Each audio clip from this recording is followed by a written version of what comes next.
La nuit tombe sur Lorient, au sud de la Bretagne. Ce soir-là, au PSIG, le peloton de surveillance et d'intervention de la gendarmerie Anthony, ce gendarme de 35 ans, va bientôt se retrouver face à l'un des pires fléaux du moment. On embarque toujours le même matériel pour être en mesure de répondre à toutes sortes d'interventions. Arrivé au PSIG il y a seulement 4 mois, ce gendarme l'a très vite compris. Les patrouilles de nuit réservent souvent de mauvaises surprises. Et encore une fois, sa première mission s'annonce risquée. C'est là-bas qu'ils sont au cul d'un Q5, donc voilà. Nous, on va sortir à l'Andévent. J'appelle Ludo. Un puissant 4x4 a refusé de s'arrêter à un contrôle de police. Anthony et ses collègues vont tenter de l'intercepter. Alors là, on est sur un refus d'obtempérer initié par les policiers sur Lorient. Donc on va leur prêter main forte sur la N165. Les refus d'obtempérer ont explosé ces dernières années. Selon le ministère de l'Intérieur, en France, il y en a un toutes les 20 minutes. Ouais, van de Lorient, faites gaffe à l'impossibilité qui percute, vu comment il roule. La voiture en fuite fonce à plus de 200 km/h sur cette route nationale. À cette vitesse, la moindre erreur de conduite, et c'est le drame assuré. De toute façon, ils doivent tartiner, c'est un Q5. Même à 200, on va galérer. Ouais, ils sont au moins 2-3 minutes devant nous. Toutes les unités du secteur sont mobilisées, et quelques kilomètres plus loin, des gyrophares dans la nuit. Ouais, ils sont devant. Ok, ça passe sur ta droite. Attention, fais gaffe, parce que si ça freine, c'est qu'ils ont peut-être pété les mecs. Ça s'arrête. Ça s'arrête. C'est bon, ça s'arrête. C'est bon, ça bloqué.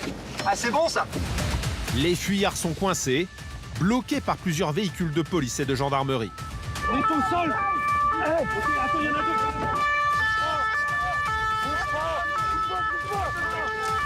T'es là. T'as vu les risques qu'on prend? Est-ce que t'as vu? Les occupants, 4 jeunes, sont menottés. Au moment de l'interpellation, les forces de l'ordre ont cassé les vitres pour ouvrir la voiture. Je perds dans l'œil, chef. Où son œil? Je sais pas si... C'est l'œil droit. Là, bouge pas. Là, c'est dedans, je crois. Je vois rien. Alors pourquoi ont-ils pris tous ces risques pour échapper aux forces de l'ordre? Anthony cherche à comprendre. T'as quoi là, un sacoche? Je reste dedans. T'as le permis au moins? Oui. À qui elle est la voiture? En bas. Où tu pars, Moussa? Hein? Où tu pars? Ça reste. C'est chargé? Non. On va vérifier de toute façon. Non, je vais vérifier. Voilà, pourquoi tu t'arrêtes pas tout de suite? Tu veux tuer quelqu'un? Non, c'est pas... Hein? Bah c'est raté là. Difficile à croire, le conducteur se serait enfui presque sans raison. Simplement pour éviter une contravention. Des infractions au début de police route et puis ensuite voilà, ils ont pris la fuite. On n'a pas connaissance vraiment de la raison pour laquelle ils ont fait ça. C'est énormément de risques. Énormément de risques pour pas grand chose en fait. Ces refus d'obtempérer posent de gros problèmes aux forces de l'ordre. Ils veulent coincer ces chauffards, mais en même temps pas question de créer un accident. On sait jamais sur quoi on va tomber, donc faut quand même assumer aussi le fait de se lancer derrière, même si on sait que théoriquement on essaie de jalonner au maximum. Il faut éviter la prise de risque. C'est pour ça que même sur chaussée humide, au final, on a fini par lever le pied. Mais Anthony et ses collègues vont bientôt comprendre pourquoi ces jeunes ne tenaient pas à croiser la route des gendarmes. Vous retenez ça? Ouais. Les passagers? Ouais. C'est pas moi qui décide. Le conducteur sera contrôlé positif aux stupéfiants. Voilà donc la raison de ce coup de folie. Son permis est suspendu. Il sera convoqué devant la justice dans quelques mois.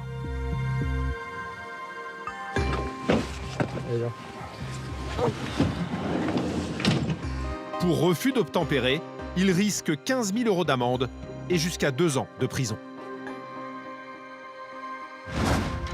La Bretagne, des petits villages typiques et des kilomètres de plages qui chaque année attirent des milliers de touristes. Une destination qui sent bon les vacances, mais pas pour tout le monde. La région cache aussi un côté beaucoup plus sombre. 300 crimes et délits par jour. Halte, monsieur! Ça part! Ça sert à rien de courir, on va vous trouver! Entre chauffards, violence au sein des familles, L'appartement, il est sans dessus-dessous. Vous avez tout cassé. Donc moi, ce soir, je ne peux pas vous laisser avec votre enfant comme ça. D'accord? Ouais. Donc si vous voulez qu'on hausse le ton, je vais hausser le ton aussi. Ouais. D'accord? ou danger venu du ciel. Les pompiers viennent de recevoir une vidéo concernant un feu et une météorite. En Bretagne, les gendarmes luttent aussi contre un fléau, l'alcool. 20% des Bretons admettent conduire après avoir bu, le record en France. Tu t'arrêtes! Non! Tu restes dans ta voiture, c'est pas toi qui commande, d'accord? Quand je demande de t'arrêter, tu t'arrêtes, eh oh! Certains conducteurs alcoolisés sont prêts à tout pour éviter la sanction. Je cherche 100 balles chacun. Ah oui, bah bien sûr, bah oui. Bah, On sait que ça se fait. je vais foutre ma carrière en l'air pour 100 balles. Vous avez raison. Pendant 2 mois, nous avons suivi les 3300 gendarmes de la région dans leur quotidien, pas vraiment de tout repos. Vous n'avez pas d'alcool? Non, je ne bois jamais d'alcool. Oui, mais vous me laissez. Non, Vous refusez? non, oui. Là, vous dépassez vraiment ce que je peux supporter. Vous découvrirez les hommes du PSIG, le peloton de surveillance et d'intervention de la gendarmerie. Parmi eux, Lionel, cet adjudant de 44 ans. Ce qu'il fout au milieu, c'est dans sens inverse. Il est cuit, le machin, là. Ouais, on a fait une fuite tout à l'heure. Il va devoir gérer ce fêtard sous stupéfiant qui a bien failli se faire écraser en pleine nuit sur cette nationale. Bah là, il est dans un état quand même particulièrement gratiné. Il grattait le sol comme une poule. J'ai pris du GHB ou je sais pas. Du GHB? Ouais. Ouais, bah voilà. La Bretagne, c'est aussi le plus grand réseau de routes nationales de France. 1000 km qu'il faut surveiller de près. C'est la mission du peloton motorisé de Brec. Vous suivrez Ludwig, maréchal des logis chef de 32 ans, face à des chauffards multirécidivistes. Donc vous faites suspendre le permis il y a 3 semaines et du coup vous reprenez de la coke ce week-end. Bah, ça fait quel jour là? Non mais en fait à un moment donné vous avez reconduit après, vous n'avez pas repris le volant aujourd'hui là. Ah non, là je reviens de chez un ami justement à Lorient, ça fait... J'ai pas l'impression que vous compreniez trop le truc quoi. Plongé dans le quotidien mouvementé des gendarmes de Bretagne. Vive la gendarmerie nationale! Ah bah voilà. Vive la France! La Bretagne, c'est un vaste réseau routier qu'il faut avoir à l'œil. Et ça, c'est la mission du peloton motorisé de Brec. Ce jour-là, Eric, cet adjudant de 51 ans, pilote la patrouille. Téléphone. Il l'avait encore à la main. On va aller là-bas, ouais. Eric a l'œil pour repérer les comportements imprudents. Mais ce jour-là, c'est une autre affaire qui va occuper ces gendarmes de la route. Une affaire qu'ils garderont longtemps en mémoire. On a eu un appel du COG comme quoi un véhicule voiturette avec une personne alcoolisée à l'intérieur qui se rendait sur le centre-ville de Ray. A priori, pas très difficile à gérer, une conductrice ivre à bord d'une voiturette sans permis. Eric et ses collègues se lancent à sa recherche. Au même moment, à quelques kilomètres de là, ce motard, un collègue d'Eric, est lui aussi en patrouille. Et dans cette rue, jackpot, il tombe sur la fameuse voiturette sans permis. À son bord, une femme qui va lui poser de sérieux problèmes.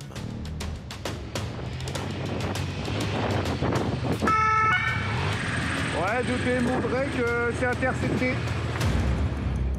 Le motard fait signe à la conductrice de le suivre et de se garer sur ce parking.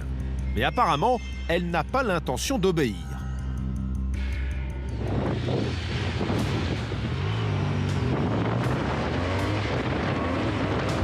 Elle a continué tout droit. Le motard n'en croit pas ses yeux. Elle, qui conduit une voiturette limitée à 50 km/h, semble vouloir lui échapper. Ouais, Golf PMO, si tu peux me rejoindre au niveau des travaux, je pense que j'aurai besoin d'aide. Elle veut pas s'arrêter. Alors qu'il demande du renfort, la conductrice redémarre. Commence alors une course-poursuite à moins de 40 km/h. Du jamais vu pour ce gendarme.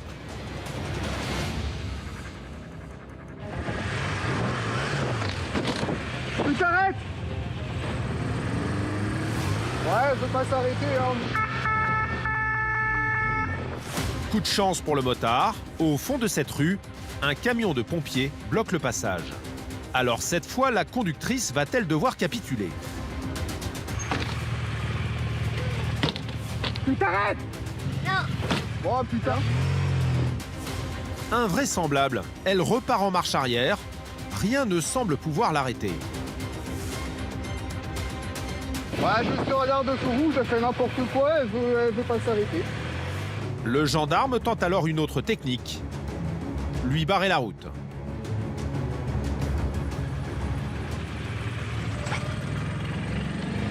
Ouais, je force pas parce qu'elle va me percuter, hein. Elle semble prête à toutes les folies. Alors en attendant les renforts, le motard garde ses distances. Mais soudain, la voiturette ralentit.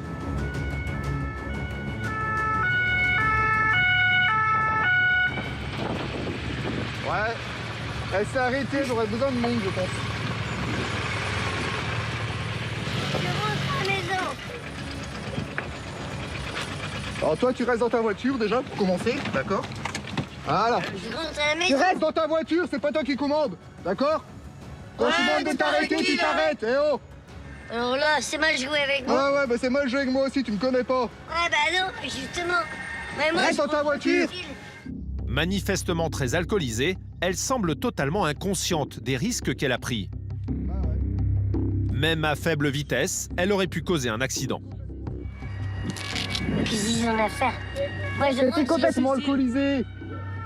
Mais je suis toujours. Bah oui. C'est une maladie. C'est une maladie, j'arrive pas à m'en débarrasser. Eh bah tu conduis pas. Et quand on te demande de t'arrêter, mais tu non, t'arrêtes. mais oui, bien, je récupère ma voiture. Mais ça, c'est pas mon problème. Oh. Moi, c'est pas. J'en ai rien à foutre de ta gueule. Les renforts arrivent, et notamment Eric. La conductrice semble impressionnée et se calme un peu. Bah, oh. Ah, vous êtes une brigade entière, là? Ah oui. Rien que pour vous. Rien pour moi. Voilà. Donc maintenant, on va se détendre, on va se calmer, d'accord? Bah oui. Voilà. Mais j'ai rien fait de mal, là. Bon. Allez, vous allez souffler dans l'alcotest? Oh, merde. Ah bah oui, hein. L'alcotest lui fait manifestement très peur. La faire souffler ne va pas être une mince affaire. Hop, elle va se barrer. Non, j'ai pris ses clés. Ah, mais elle a fermé. Oh, bon, j'ai pété le carreau. Hein. Toc. Fais un petit toc-toc. C'est à vous de voir. Allez, ouvre. Ouvre la porte. Bon, bah c'est parti, on casse. Hein. Allez. Attention à toi. Oh putain, elle a eu chaud. Elle sort de sa voiture in extremis avant que les gendarmes ne cassent une vitre. Allez, je tiens l'appareil, vous soufflez, ok? On y va tranquillou. Allez.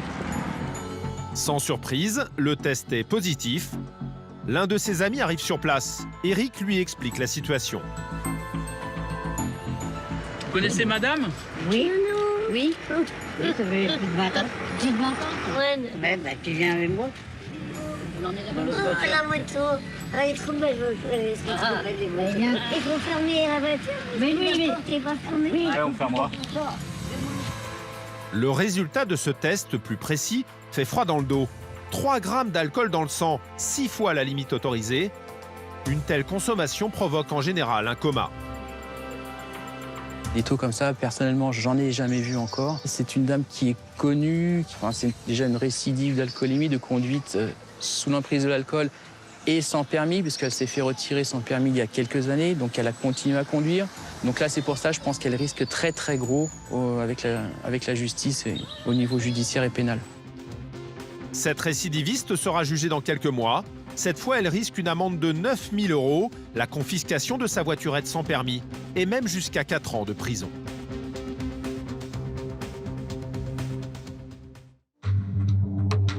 Pour le peloton motorisé de break, il y a des périodes plus chargées que les autres. Les soirs de week-end. Après des soirées trop arrosées, beaucoup prennent le risque de conduire alors qu'ils ne sont plus du tout en état de le faire. Ce samedi, vers 4 h du matin, Herbert, adjudant-chef de 56 ans, va encore une fois vivre une fin de nuit très mouvementée. On est parti, grand. Allez, bon, à tout à l'heure. Pour trouver ces conducteurs imprudents, Herbert sait parfaitement où chercher. On va surveiller les sorties d'établissement de nuit parce que ça a été particulièrement signalé comme quoi le matin c'était un petit peu la pagaille. Il s'installe sur ce rond-point, pas très loin de plusieurs boîtes de nuit. Les fêtards sont obligés de passer par là. Tenez, vous avez soufflé un appareil de façon constante? Ok, c'est bon pour moi. Au bout de quelques minutes, premier conducteur suspect. Oh, oh, oh! Il manque de foncer sur les gendarmes et semble avoir tenté de maquiller l'odeur de l'alcool. Monsieur a chaud, monsieur a chaud. Monsieur transpire. Monsieur a mis beaucoup de parfum. Oui, monsieur a mis, voilà, ça doit être ça. Au volant, l'homme n'a pas le regard très vif. Les gendarmes lui demandent pourquoi. Vous partez travailler, monsieur? Non, je rentre pas chez moi. Vous étiez où là? Chez vous? Vous étiez où? Hein? En soirée? Non, bah, j'ai pris un verre avec un collègue.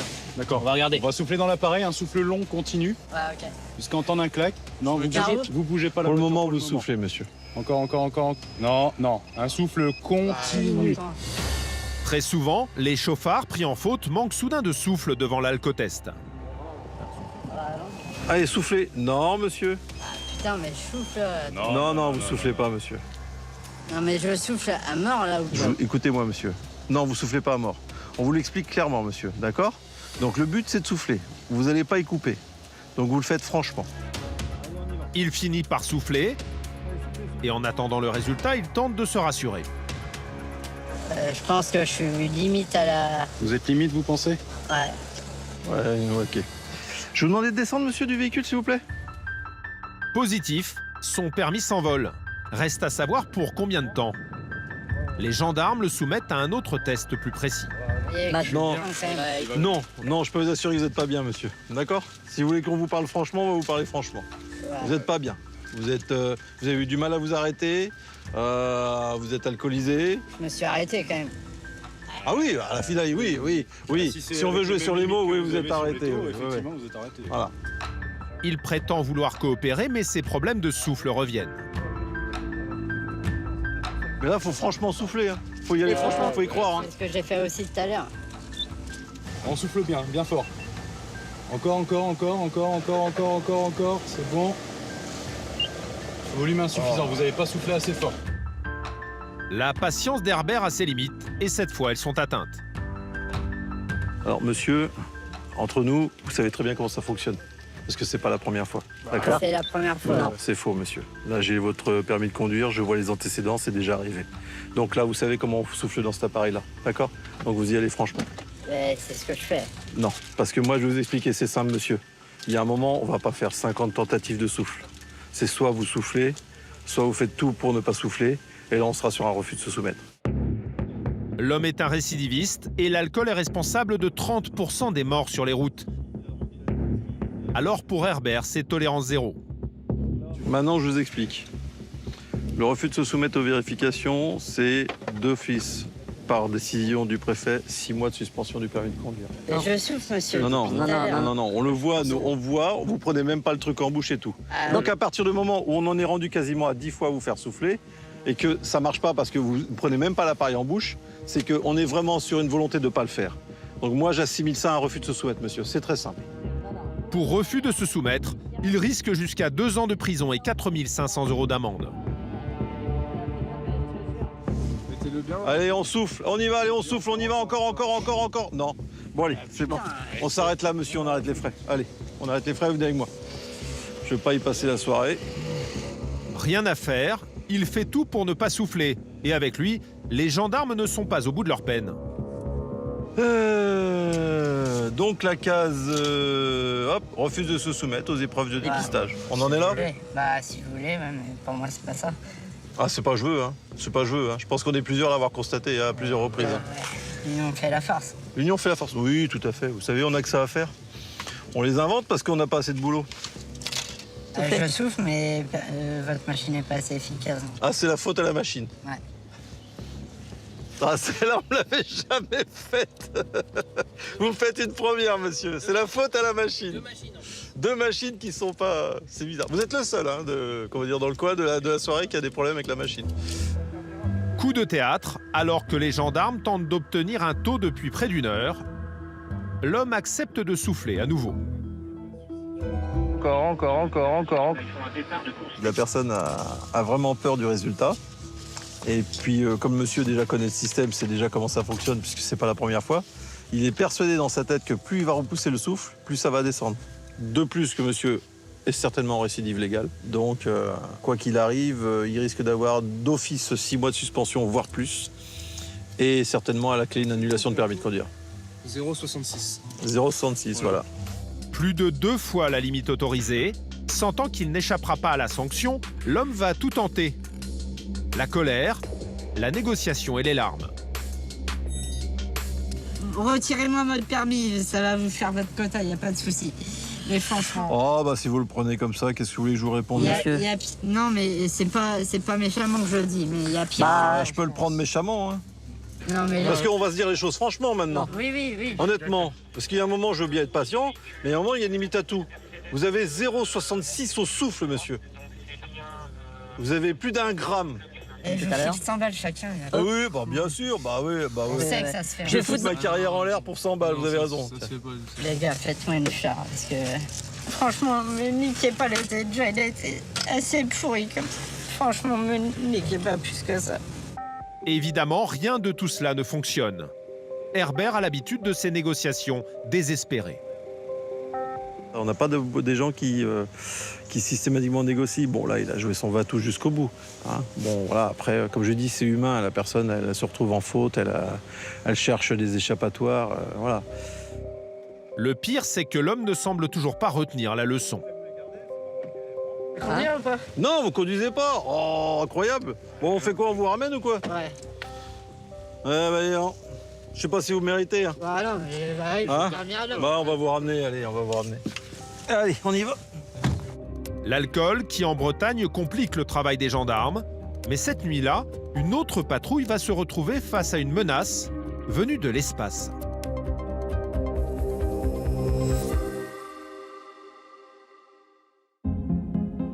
À Auray, 14 000 habitants, les gendarmes de la brigade se retrouvent parfois confrontés à des interventions étonnantes. Exemple cette nuit-là avec Morgane, ce maréchal des logis-chefs de 46 ans.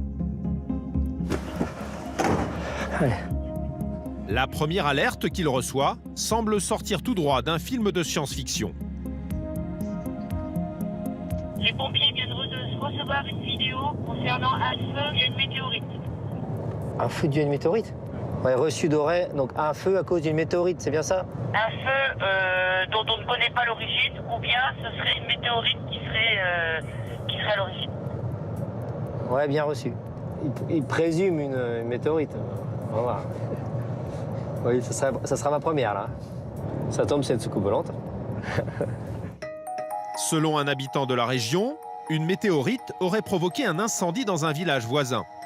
Les gendarmes le retrouvent devant chez lui.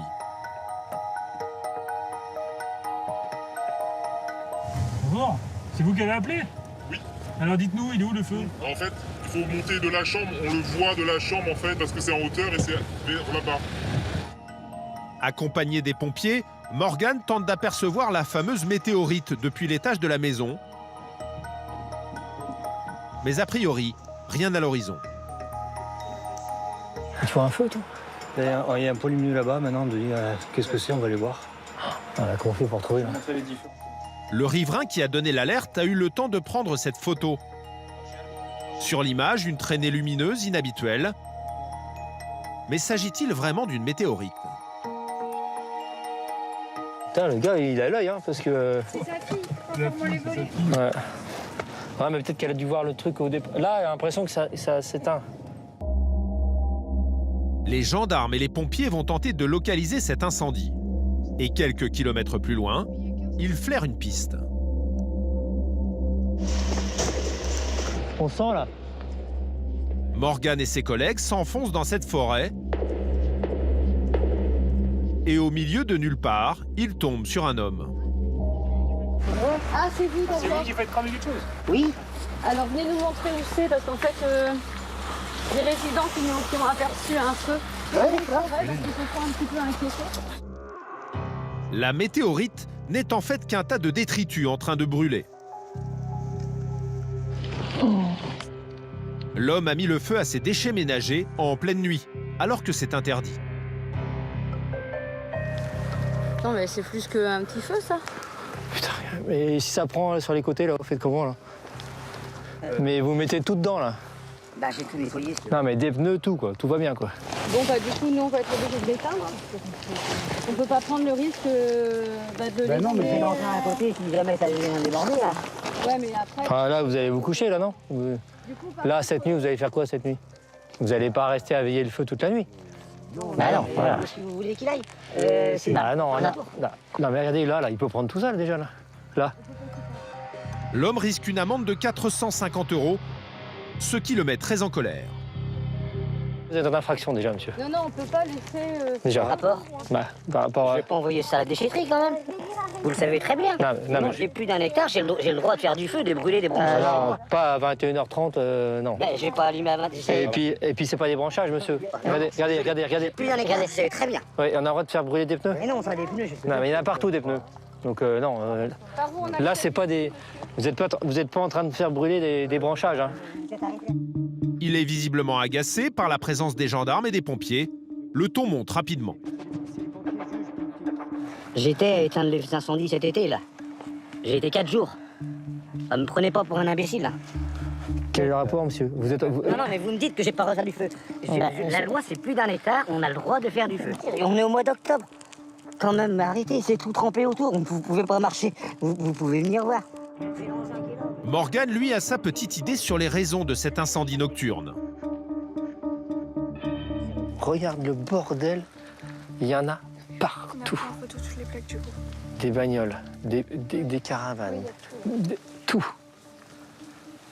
On dirait une déchetterie, quoi. Là, c'est tout sauf des végétaux, là, ça se voit. Hein. Ça, là, tout ça, là. Ça, c'est du plastique, du tissu, du machin. Là. Parce que pourquoi, justement, il ne veut pas amener à la déchetterie? Pour pas payer. Parce que de toute façon, quand c'est les professionnels, ils doivent payer. Puis parce que peut-être qu'il ne veut pas trier non plus.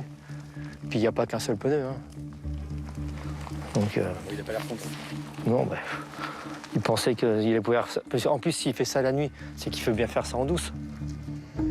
Pour éviter que le feu ne se propage, les pompiers entrent en action.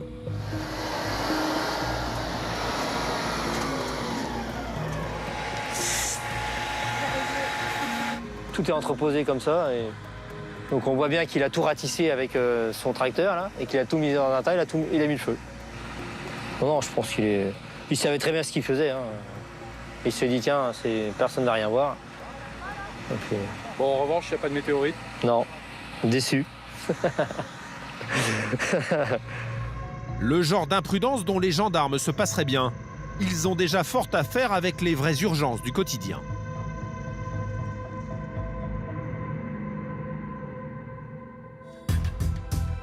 En France, un chiffre fait froid dans le dos. Un enfant meurt tous les 5 jours, sous les coups de ses parents ou d'un proche. Voilà pourquoi, pour les gendarmes, la moindre alerte impliquant des enfants devient une priorité. Cette nuit-là, au Psych de Lorient, Manu, ce maréchal des logis chef de 42 ans, va devoir gérer l'une de ses affaires sensibles.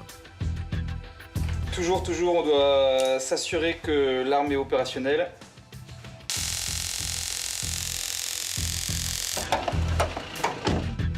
Tout commence par cet appel inquiétant. Une madame qui est en colère, soi-disant, qui est en train de péter les câbles. Elle est alcoolisée. Sa fille de 17 ans s'est réfugiée chez la voisine du dessus, sauf qu'il y a un gamin de 5 ans avec la mère. Et là, on part sur apparemment donc une mère de famille qui est en train de perdre un peu les pédales. Et le danger, c'est qu'il y a un enfant de 5 ans au domicile. Encore une fois, une intervention sur fond d'alcool.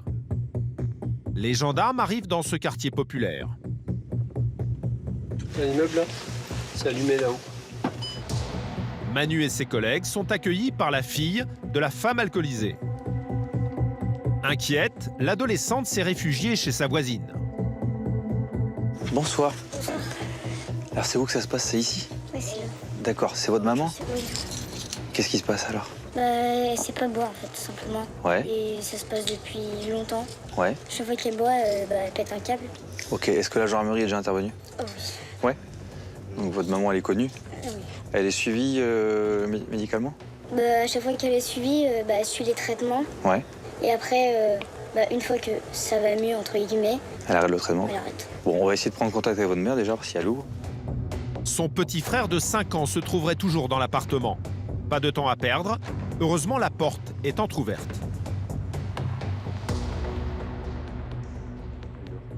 Madame? Bonjour, c'est la gendarmerie. Non. Si, c'est la gendarmerie, madame. Vous pouvez vous lever, s'il vous plaît, on va discuter. La mère des enfants s'est endormie. Et elle fait aux gendarmes des déclarations étonnantes. Elle serait la victime dans cette histoire. Moi, je voudrais savoir le problème de ce soir. Mais le problème ce soir, c'est que là, ma fille me tape dessus. D'accord. Là, ce soir, elle vous a tapé dessus. Elle m'a tapé dessus ce soir. Ce soir, vous avez des marques quelque part? Ah, mais... Non, c'est une question, madame, c'est une question. Des propos peu crédibles. Et la tension monte d'un cran lorsque Manu découvre des traces de sang sur les murs. Heureusement, le petit garçon est sain et sauf. Les gendarmes évacuent immédiatement les 2 enfants. Pas logique qu'on me casse les pieds pour des gens comme ça. Et moi, je vous casse pas les pieds, mais on est très respectueux. Alors, il est là. Il est parti avec votre fille. Il est où, mon fils? Il est parti avec votre fille. Votre fille. On ne sait pas de quoi vous nous parlez, nous on parle juste de ça. Arrête de me dire que tu sais pas de quoi tu parles. L'alcool n'aidant pas, le dialogue est impossible. La mère de famille tient des propos incompréhensibles. Madame, essayez de prendre un peu de recul sur la situation. On est dans un appartement où vous êtes complètement alcoolisé, d'accord? Où l'appartement... Oui. C'est la vérité, je mens pas. Moi, ce que je vous dis, c'est que vous êtes alcoolisé, l'appartement, il est sans dessus dessous, vous avez tout cassé. Donc moi, ce soir, je peux pas vous laisser avec votre enfant comme ça, d'accord? Donc si vous voulez qu'on hausse le ton, je vais hausser le ton aussi, d'accord? On est sur une personne qui ne comprend pas ce qu'on lui dit. Elle tourne en boucle, là, et puis elle est pas du tout en contact avec ce qui s'est passé ce soir, quoi. On n'a aucune explication sur l'état de l'appartement, les traces de sang sur les portes. Elle se met en colère et rien ne semble pouvoir la calmer. Là, je veux parler tranquillement. Non, vous me parlez pas tranquillement, vous m'insultez. D'accord? Ah On se connaît pas. Stop. Parce que moi aussi, je vais pouvoir passer un ton au-dessus. D'accord? Un ton au-dessus de quoi? Un ton au-dessus de quoi? Je vous ai jamais insulté. Un ton au-dessus de quoi? Alors vous vous calmez maintenant, vous redescendez un peu, et ça va le faire. Les pompiers arrivent sur place, mais avec eux aussi, le dialogue s'avère difficile. On est en train de me casser les pieds parce que j'ai bu un coup. Alors oui, je suis alcoolisée, oui, j'ai bu un coup. Vous êtes pas bien, madame, là? En fait, non mais je me sens agressée en fait. Non, on vous agresse pas, on est correct avec vous, madame. Oui, sauf que... Mais je comprends bien. Et la situation est compliquée, on comprend bien, mais... Moi, je suis complètement aussi perdue. Mais oui, mais c'est pour ça que les pompiers sont là, madame. C'est pour ça que les pompiers sont là. C'est clair que je ne peux pas vous laisser là à domicile. Oui, si. Mais non. Si. L'un des pompiers tente de lui faire accepter l'idée de les suivre jusqu'à l'hôpital. Donc moi, je vous explique. C'est soit vous venez avec nous, tranquillement, de votre plein gré. Mais je connais le système. Alors, voilà. Soit tu vas faire quoi en fait? Tu vas appeler l'hôpital et camisole de force, soit me foutre une piqûre et aller. C'est pas le but. C'est pas le but, madame. Non, mais c'est quand la dernière fois que vous avez été à l'hôpital?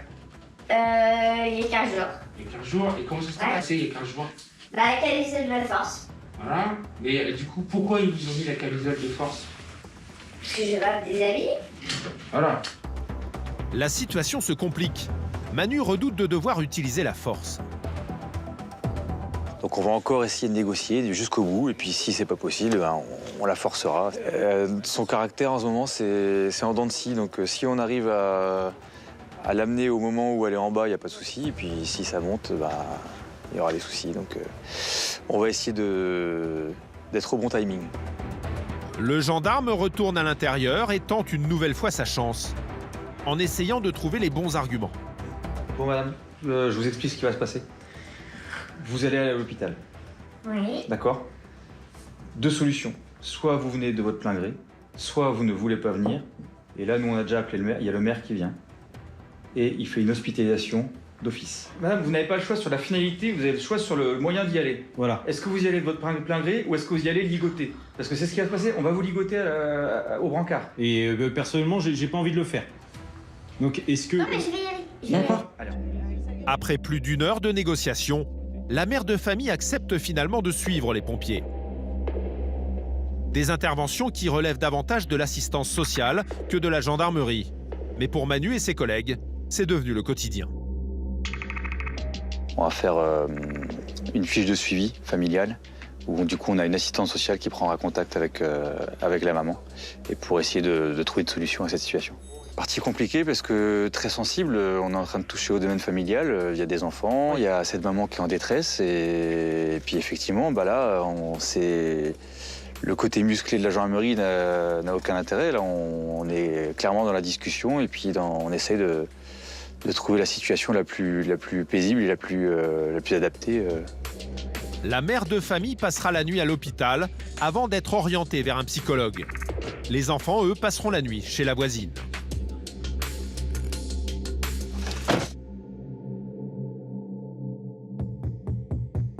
Le lendemain matin, retour au PMO de Brech.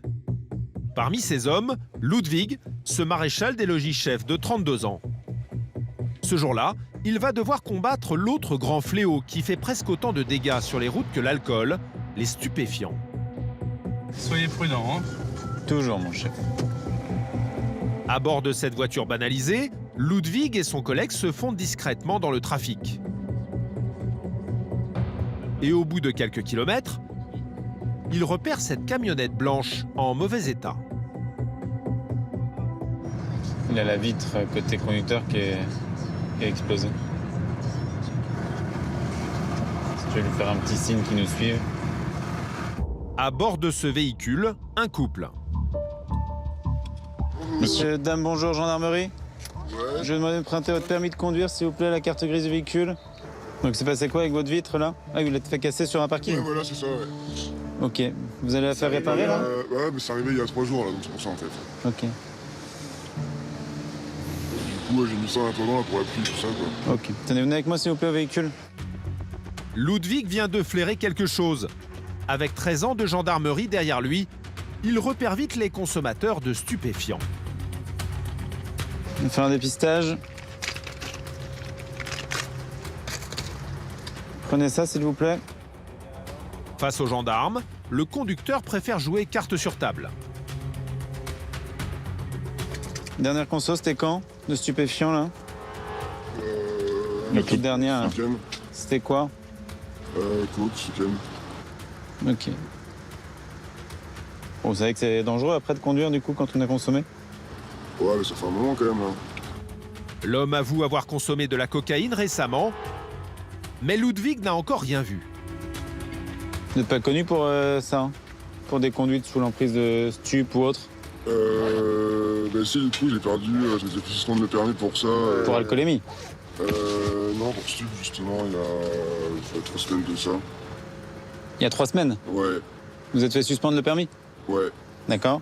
Donc vous vous faites suspendre le permis il y a 3 semaines. Et du coup, vous reprenez de la coke ce week-end? Bah, ça fait quel jour là? Non, mais en fait, à un moment donné, vous avez reconduit après. Vous n'avez pas repris le volant aujourd'hui là? Non, je reviens de chez un ami justement à Lorient. Ça fait. J'ai pas l'impression que vous compreniez trop le truc, quoi. Bah, oui, c'était 48 ans normalement, donc. Oui, mais en fait, à un moment donné, il faut peut-être arrêter. Ouais. Vous comprenez pas que si vous faites sanctionner une fois, il faut peut-être essayer de stopper? Testé positif il y a seulement quelques semaines, l'homme vient de perdre 6 points et il ne s'est pas présenté à sa convocation. Il risque donc déjà un retrait de permis pour cette première affaire. Vous êtes positif à la cocaïne? Bah, je dis, j'avais des idées. Ah oui, mais bon, si vous comprenez pas... Comme ça. De toute façon, ça se voit, vous avez les pupilles toutes rétractées, là. S'il a conduit sous stupéfiant encore une fois aujourd'hui, il perdra à nouveau 6 points et donc son permis. Ça va pas se cumuler à l'autre, j'imagine. Vous allez être sanctionné 2 fois. Une fois pour la première à Limoux, une fois pour celle-ci, si ça revient positif. Ok, mais vous serez pas... La peine, elle sera pas aggravée du fait de la récidive. Et du coup, j'ai perdu 6 points 2 fois. Ah oui, ça par contre, oui. Du coup, j'ai perdu le permis. Ah bah, oui. Quoi qu'il arrive, il ne peut plus conduire, alors qui va reprendre le volant de la camionnette? Votre compagne à côté ou copine, j'en sais rien, elle a le permis? Ouais. Mais elle a peut-être pris de la coke aussi. Si elle en a pris, je m'en fous, mais elle a pas le droit de reconduire, c'est tout. Enfin, je lui conseille pas de reconduire parce qu'elle va perdre son permis ensuite. Elle a pas consommé de... Ce week-end, pareil, quoi. Ah oui, mais bon. Ludwig aimerait savoir si la jeune femme détient des stupéfiants. Alors il laisse planer une menace qui s'avère souvent très efficace.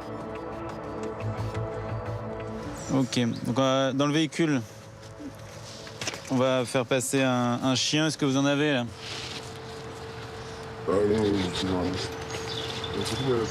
Bah, donnez-le dans ces cas-là. Donc donnez ce qu'il y a plutôt que... Autant que ça je donne tout, hein. Oui, bah oui. Ok, il y aura une pièce d'identité s'il vous plaît à me donner pour vous. Par peur que le chien ne découvre de la drogue, la jeune femme remet aux gendarmes cette petite boîte en fer avec à l'intérieur du cannabis. Mais si ça se trouve, vous allez jamais faire venir les chiens. Alors ça, je vous confirme que j'aurais pas fait venir le chien, ouais. Voilà. Là, vous me pétez ma fille, alors. Enfin, vous me faites croire que les chiens vont venir alors qu'ils vont même pas venir. Si, ils auraient pu venir, le chien. Ils auraient pu venir, mais ils sont pas venus. Donc moi, je vous ai donné. les appeler. Donc moi, je vous ai donné ça volontairement. Parce qu'en fait, c'est que vous m'avez mal, mais ça me. Allez, il n'y a pas de chien. Ok? La jeune femme ne décolère pas. Le coup de bluff de Ludwig s'est révélé payant. C'est par plaisir. Non, c'est pas avoir plaisir. Non, c'est pas avoir plaisir. Vous m'avez clairement menti. Ça, c'est comme quoi, je vous interdis de conduire le temps que les résultats reviennent. Même principe que la dernière fois. Dès que j'ai les résultats, je vous rappelle. Ok? Et on se voit, nous, on est la brigade motorisée d'Auray. Une mauvaise journée pour ce couple. Le conducteur lui aussi trouve ce contrôle très injuste. Je sais pas pourquoi faire les choses bien. Bah non, vous faites pas les choses bien, vous conduisez. Et puis vous prenez de la coke. Faut pas se tromper d'ennemis, hein. C'est vous qui prenez des trucs interdits. C'est quand même un petit peu scandaleux, genre.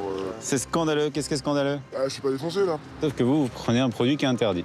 Qui est un truc qui est pas taxé, qui est pas réglementé, du coup voilà. Bah, qui est interdit, c'est le principe.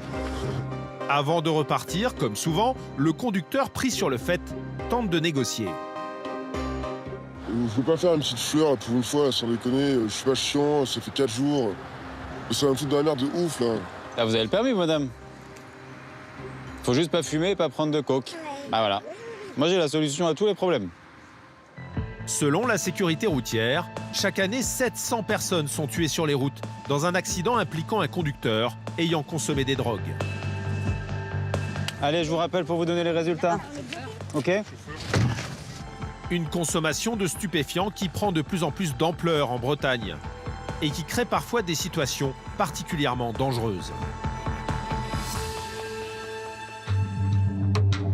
En Bretagne, certains soirs, les amateurs de fêtes et autres rave parties s'en donnent à cœur joie. Problème, ces événements s'accompagnent souvent d'excès en tout genre, alcool et stupéfiants. 21h, à Lorient, au QG du PSIG. Lionel, cet adjudant de 44 ans, va tomber sur un cas d'école. C'est les clés du véhicule, ça? Ouais. Ok.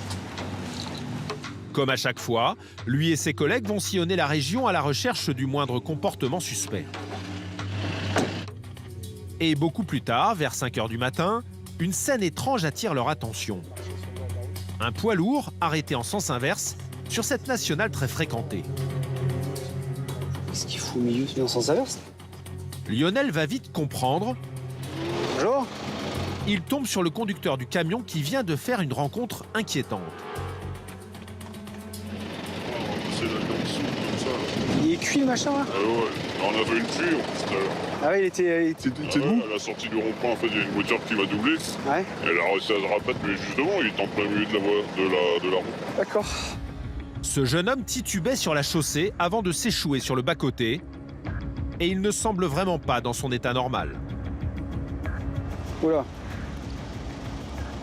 Tiens, asseyez-vous si vous pouvez. Ok. Qu'est-ce qui vous arrive? Impossible de communiquer avec lui. Et son comportement devient de plus en plus étrange. Non mais vous déshabillez pas, vous n'êtes pas chez vous là. Monsieur.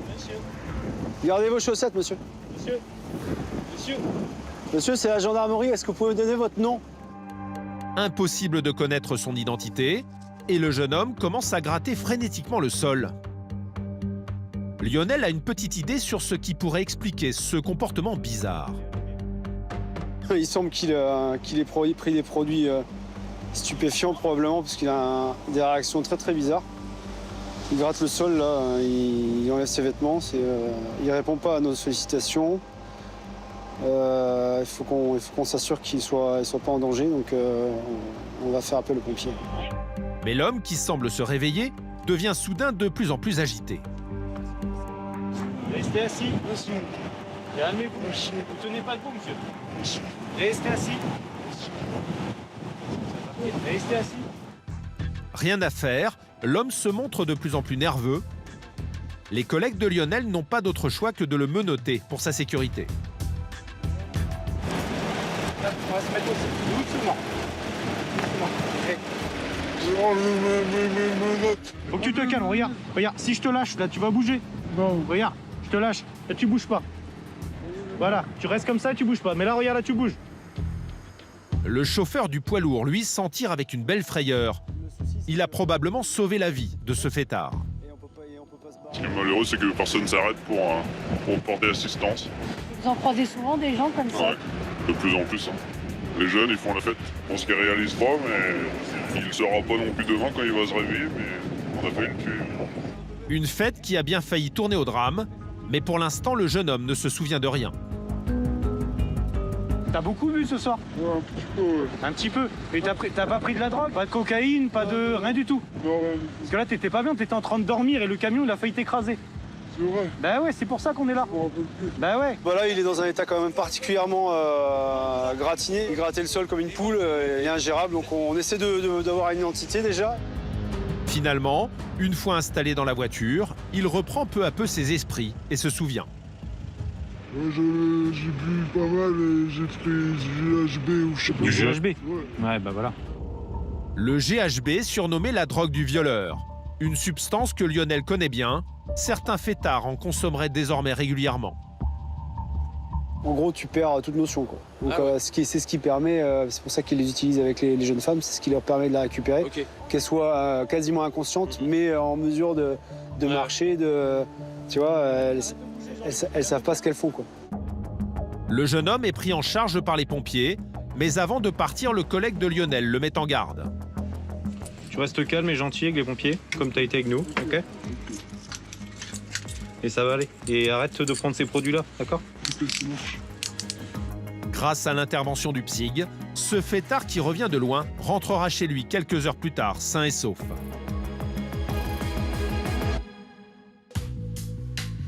Pour ces hommes de terrain, il faut s'attendre à tout. Le psyg est en première ligne en cas d'alerte, notamment la nuit. Mike, ce maréchal des logis chef de 45 ans, le sait mieux que personne. Quand il travaille, les patrouilles sont souvent agitées. Il y a cette malédiction du chat noir et j'en fais partie. Donc les nuits sont rarement très calmes, voilà, avec moi. Il se passe toujours quelque chose, je m'ennuie rarement, très rarement. On profite de prendre un café pour retenir éveillé. Il ne croit pas si bien dire. Ce soir encore, la malédiction du chat noir va le frapper. Dès le début de la soirée, un message tombe à la radio. Est-ce que tu pourrais te rendre à l'entreprise de terrassement?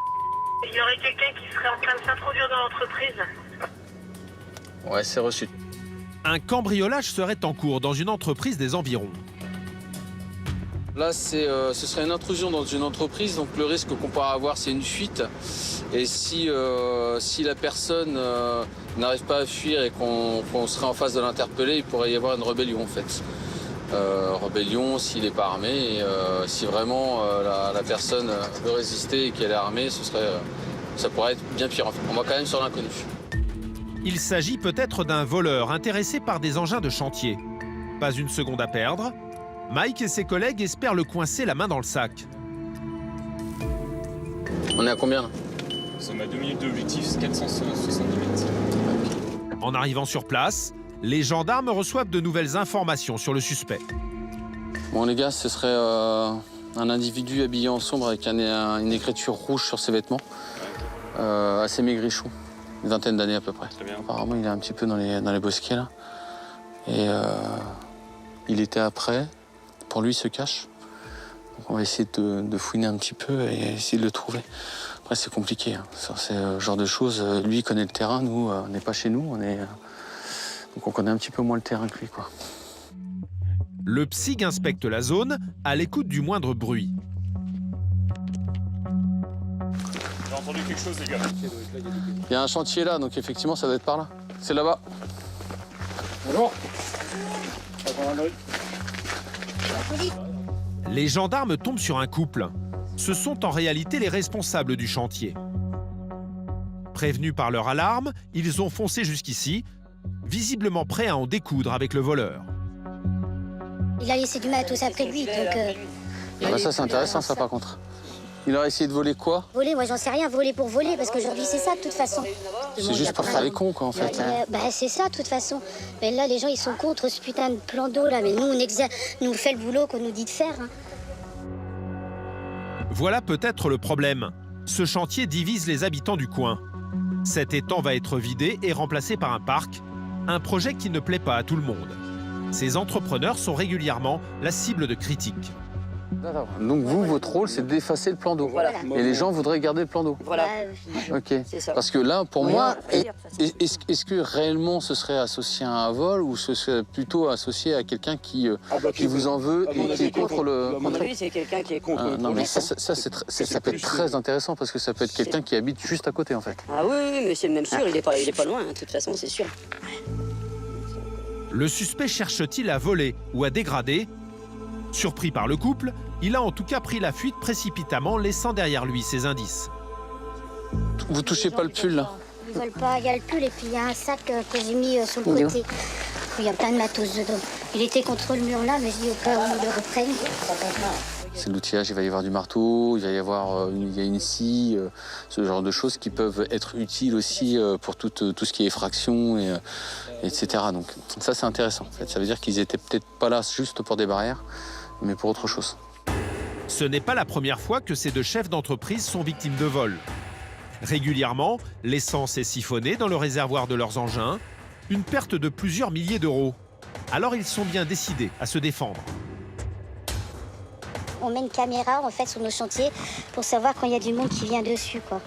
Il était accroupi au sol et puis comme mon mari est arrivé dessus, en fait, il s'est barré, quoi. Et là, il y a possibilité de la voir directement, la vidéo, là?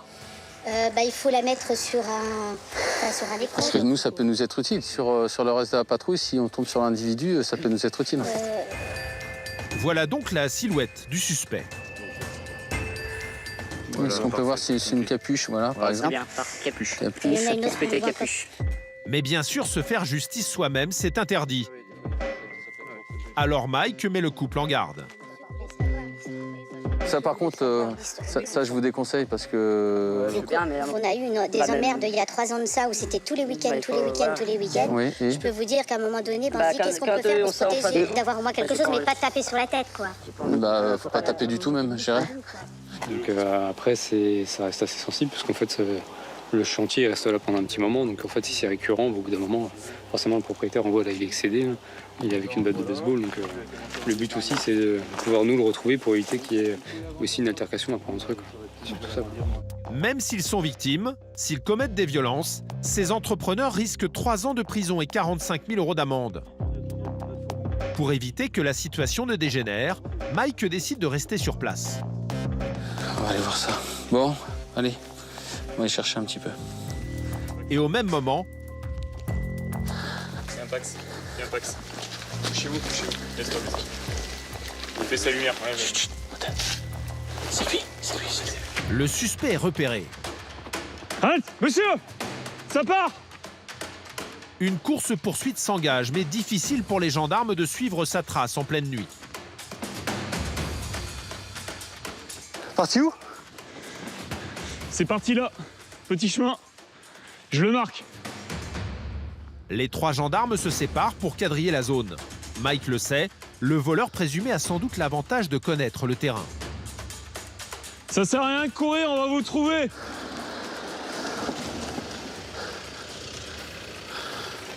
T'as vu quelque chose? Il venait chercher ses affaires. En tous les cas, il reprenait la direction du chantier. Donc ça, c'est intéressant pour nous, en fait.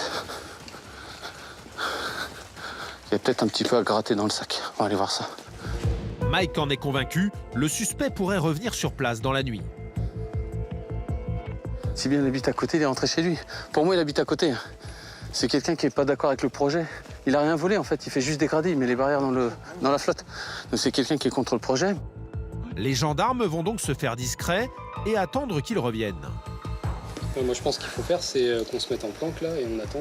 Ah oui, de toute façon, on va se mettre en planque juste là et puis on va voir s'il revient. Hein. De toute façon, s'il est revenu une première fois, il peut très bien revenir une seconde fois. À mon avis, le sac l'intéresse. Écoute-moi, si tu le vois qui passe, tu le laisses passer. Tu seras là juste pour boucher. D'accord? Communication à la voix. Et un peu plus tard, quelqu'un va bien revenir sur place. Mais pas celui que les gendarmes espéraient. Viens un véhicule. Bouge-toi. Viens là. Non, c'est le proprio, ça. Putain. Les entrepreneurs inquiets pour leur matériel sont de retour. Problème, ils gênent l'enquête de Mike et de ses collègues. Est-ce que vous pouvez nous laisser travailler? Si vous voulez, Mais on fait il y des avait pas un tours. fourgon là parce que... Madame, Je sais bien. vous êtes gentille depuis tout à l'heure. Je suis Mais là c'est mon métier à moi, c'est pas le vôtre, d'accord? Ouais, mais le problème, Ouais, là, c'est avec notre argent qu'on joue et Voilà, ça c'est fait pas le longtemps vôtre, que ça c'est pas dure. votre argent, Monsieur, vous, Ça c'est fait le nôtre. longtemps que ça dure et ça nous fait Écoutez-moi chier. bien. Écoutez-moi bien. Ça nous fait chier. tout Là, simplement. à votre avis, on est là pourquoi? Ben, je sais bien, pour faire votre boulot, je comprends Non, bien. mais c'est pour Mais qui moi, je suis pour défendre le bien. Monsieur, laissez-moi terminer, s'il te plaît. Pour qui on est là ce soir? Pour nous. Laissez-nous faire notre travail. C'est pas vous avec vos feux, on vous a vu depuis 1 kilomètre arriver. Mais c'est pour ça qu'on n'est pas passé par là. Non mais madame, arrêtez. Arrêtez. Ça, c'est notre travail à nous, d'accord? C'est pas le vôtre. Ok? On vous laisse travailler. Merci, monsieur. Après tout ce remue-ménage, aucune chance cette nuit de mettre la main sur le cambrioleur. Si c'est frustrant, forcément. Parce que, quelque part, il est revenu une fois. On espère qu'il reviendra une deuxième fois, parce que s'il est revenu une fois, c'est que quelque chose l'intéressait sur les lieux. Mais là, je pense qu'il a eu sa grosse peur et il a préféré laisser ce qui l'intéressait sur les lieux et ne pas revenir pour pas être interpellé. L'enquête sera confiée à une autre brigade. L'homme qui a pénétré sur le chantier risque 1 an de prison et 15 000 € d'amende pour violation de propriété privée.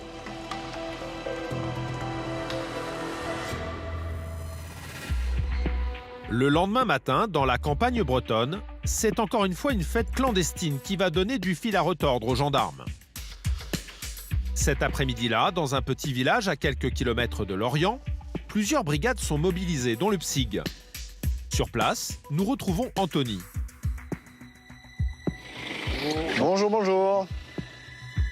Un événement de grande ampleur vient d'avoir lieu et il a surpris tout le monde.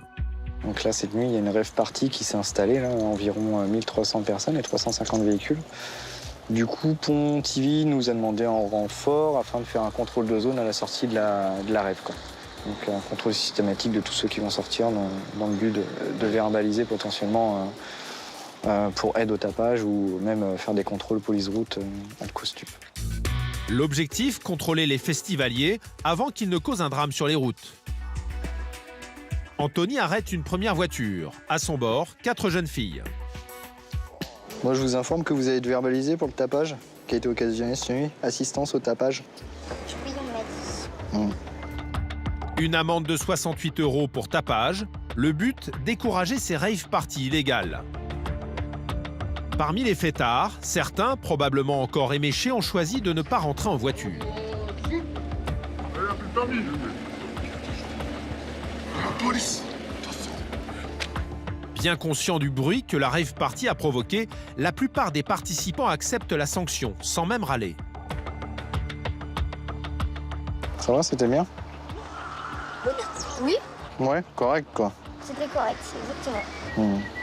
Bon, je vous annonce que vous êtes verbalisé pour le tapage qui a été occasionné cette nuit. Assistance au tapage. Ok. Je vous en mets une, je suis gentil. Vous partagerez les frais.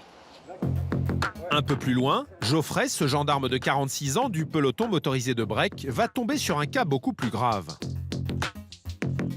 On va faire des dépistages d'alcool stupéfiant. Ça va être négatif. J'espère. Pourquoi je pense? En fait, si on prend Parce que des fois, je vois bien la bouteille du copain. Ah ouais, bah ça c'est... voilà. Je ne consomme. La jeune femme laisse entendre qu'elle a peut-être consommé des stupéfiants malgré elle. Le contrôle commence mal. Vous pouvez le retrouver avec votre Il y a des appareil? réseaux, mais je crois que c'est pas terrible. Ouais, bah oui, c'est que je trouve pas non plus. Allez-y, vous soufflez. Après, c'est nous qui cherchons, c'est 22 €. C'est le prix de l'amende pour non-présentation de permis. La jeune fille n'a pas son permis sur elle.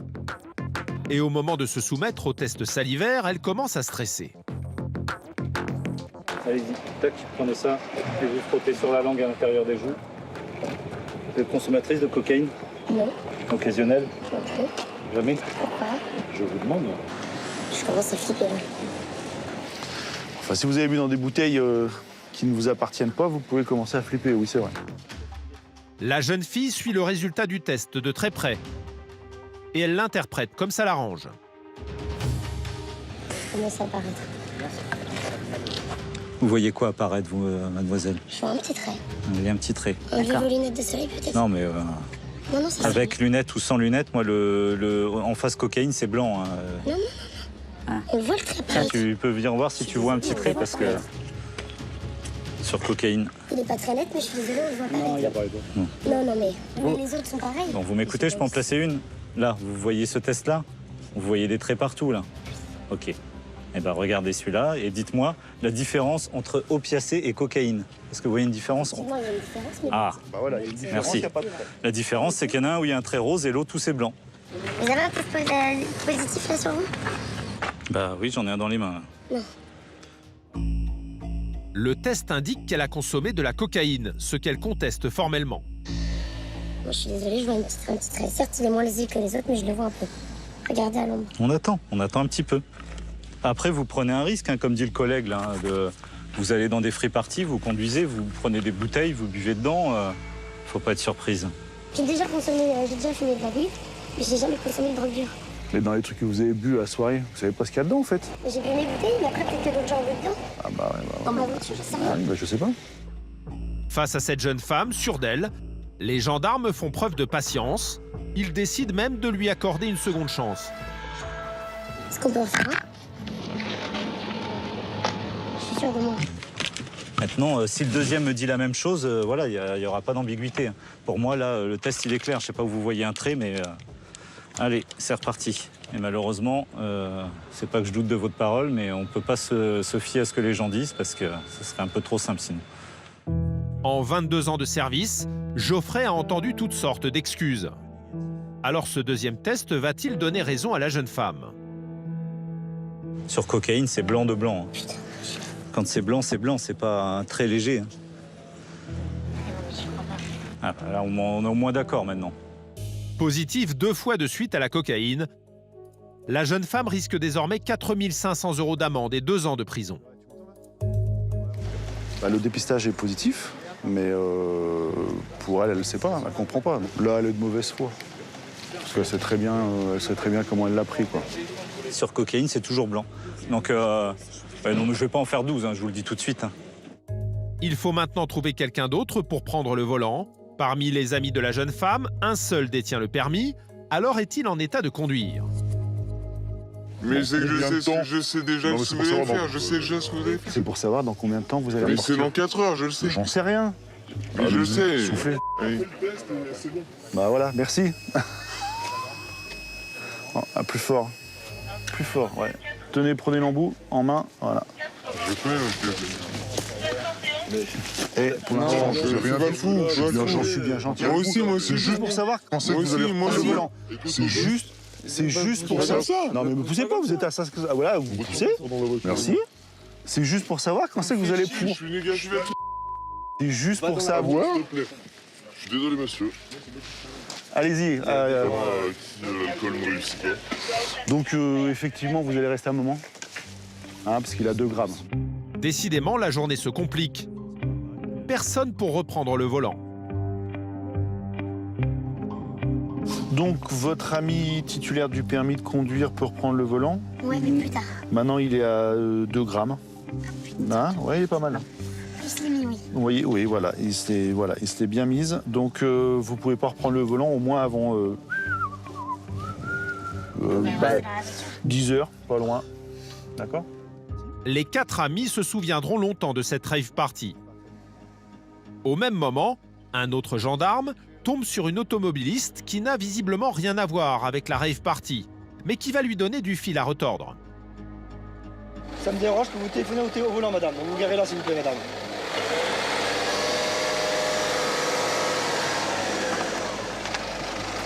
Voilà, vous coupez le contact, vous tirez le frein à main, s'il vous plaît. Elle téléphonait en conduisant et ne semble pas du tout apprécier d'être contrôlée par les gendarmes. D'ailleurs, j'étais pas en train de téléphoner, j'étais en train d'essayer de téléphoner. L'infraction, c'est téléphone tenu en main, madame. Donc que vous soyez en train de téléphoner ou en train d'envoyer un message ou avec un téléphone en main, c'est pareil. Arrêtez, j'entends ce que vous dites, arrêtez. Voilà, moi aussi j'entends ce que vous dites. Faites votre boulot, mais franchement. Qu'est-ce Pardon que vous m'avez demandé? Votre permis de conduire, la carte grise du véhicule et votre assurance. Pardon? Vous avez consommé de l'alcool ce midi? Ah non, jamais. D'accord. On se met au dépistage quand même. Aucun, jamais d'alcool. Évidemment, les gendarmes ne vont pas la croire sur parole, ce qui va la mettre très en colère. Bonjour madame. Oui. Je vous mets le dépistage alcoolique? Non. Je ne bois jamais d'alcool. Oui, mais je vous mets aussi. Non. Vous refusez? Non. Oui. Je ne bois jamais d'alcool. Donc vous voulez pas souffler? Jamais. Là, vous dépassez vraiment ce que je peux supporter. Alors madame, c'est J'ai simple. 84 ans. Oui, alors madame, c'est simple. Écoutez-moi, si vous refusez de souffler dedans, c'est un délit. Je m'en fous. Eh ben, vous serez auditionné pour ça. C'est impossible que vous traitiez quelqu'un comme ça. Eh ben, c'est je ça. ne bois jamais d'alcool. Très bien. Eh ben, moi, je vais... Alors, qu'est-ce que vous voulez dire à ça? Vous me croyez ou pas? Bah, soufflez dans l'appareil, si je vous... Comme ça, je vous croirais. Mais pourquoi vous me mettez votre machin là? Allez, amenez-moi ça ici. Voilà. Je suis choquée, complètement choquée. Alors le test va-t-il confirmer les propos de l'octogénaire? Allez-y, soufflez, madame, dans ce cas-là. Oh, je sais même pas. Je vous dirai stop. Non, ouais, c'est passé. Évidemment, je ne bois jamais d'alcool. Ça, vous me prenez Eh ben, pour voilà. une menteuse? Non. Bah non. Est-ce que vous avez dit le contraire, madame? Furieuse, la vieille dame enchaîne les provocations. Et ça coûte cher à mes impôts, hein, je vous signale. Ah bon? Parce que j'en paye des impôts. Eh ben, moi aussi, madame. Ah, bah, je sais pas. Vous devez en profiter quelque part pour faire un métier pareil. Bien sûr. Tout le monde ne travaille pas comme vous, hein, ça je vous dirais. J'ai des bonnes relations avec les gens de la police, mais vraiment, je suis étonnée de vous voir. J'en prends juste vos pièces d'identité pour vous verbaliser, madame. Je ne téléphonais pas. Oui, mais vous avez le téléphone en main. J'ai le téléphone en main. Ouais, Ça c'est coûte si l'infraction. cher que ça d'avoir le téléphone en main. C'est interdit. Vous le faites jamais, vous? Non. Foi, si vous croyez pas du tout. Pour téléphone tenu en main, cette conductrice rebelle écope de 3 points en moins et 90 € d'amende. Qui vous a posé là? On contrôle les gens. Pourquoi on est en Bretagne, nous? Ça ne n'empêche pas, madame. On n'est pas en Ukraine, hein? Bon, par où je vais? Alors, je peux aller par là ou par là? Moi, je ne sais plus par où aller. Je vais vous le dire après, madame, ne vous inquiétez pas. Oh, je ne m'inquiète pas. Je vois que vous avez vraiment toutes les facultés à répondre. Oui, tout à fait. Je commence à trouver ça drôle.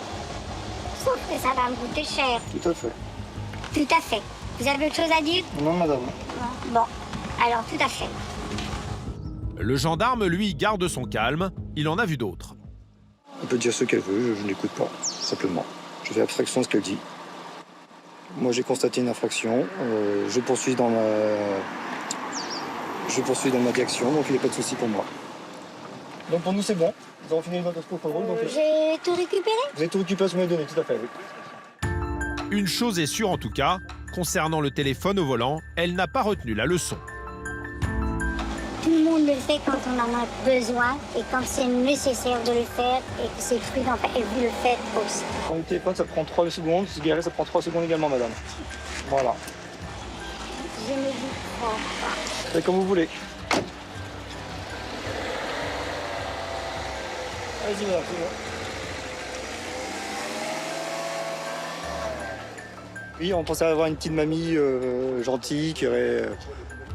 C'était sans souci. Bon, elle provoque un peu, elle veut se lancer dans ce jeu-là, il n'y a pas de souci pour moi. Ça ne me dérange pas, la provocation c'est facile, donc tant que ça reste que de la provocation, ça reste là. Tant qu'il n'y a pas d'insulte ou d'outrage arrière, ça ne me dérange pas. Je pensais qu'elle avait refusé de se soumettre, finalement elle s'est pliée à la règle, donc la provocation c'était que de la parole, donc il n'y a pas de souci. Voilà. Gendarme en Bretagne, mieux vaut savoir garder son calme et être en forme. Entre chauffards, refus d'obtempérer et coups de folie, ils se battent sur tous les fronts.